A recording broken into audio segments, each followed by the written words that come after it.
சுண்டைக்காய் காரக்குழம்பு செய்வோம். சுண்டைக்காவை ஒன்றுக்குத்தலை நசுக்கிட்டு தண்ணியில் அலசிக்கணும். வெங்காயத்தை பொடியாக நறுக்கணும். சின்ன வெங்காயம் கொஞ்சம் ஒன்றுக்குத்தலை நறுக்கிக்கணும். பூண்டு பல், தேங்காயும் முந்திரியும் அரைச்சிட்டு வடிகட்டிக்கணும். ஏன்னா வயிறு எரியாத இருக்கும் காரக்குழம்புன்றதுனால. அப்புறம் புளி தேவையான அளவு கரைச்சிக்கணும். அரிசி கலந்த தண்ணி எடுத்து வச்சுக்கணும். இதை ஒன்றுக்குத்தலை அரைச்சிக்கணும். இந்த வெங்காயம் தக்காளி பூண்டை சும்மா கரகரப்பாக அரைச்சிக்கணும். இப்போ காரக்குழம்பு தாளிக்கிறதுக்கு 2 புளிக்கரண்டி நல்லெண்ணெய் சேர்த்துக்கோங்க.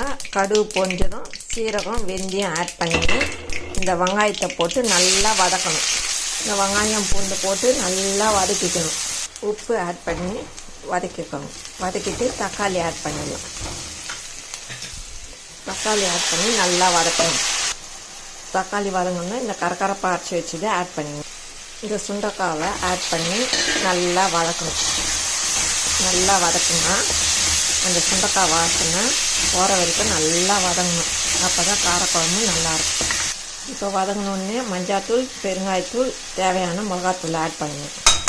ஆட் பண்ணி நல்லா வதக்கிட்டு இந்த அரிசி கழுவின தண்ணியும் புளி தண்ணியும் ஊற்றிட்டு நல்லா வேக வச்சு இந்த தேங்காய் முந்திரி பாலை ஆட் பண்ணிக்கணும். சுவையான சுண்டைக்காய் காரக்குழம்பு ரெடி. உங்களுக்கு இந்த வீடியோ பிடிச்சிருந்தால் லைக் பண்ணுங்கள், ஷேர் பண்ணுங்கள், சப்ஸ்கிரைப் பண்ணுங்கள். மீண்டும் நாளை சந்திப்போம். பாய் பாய், டாட்டா.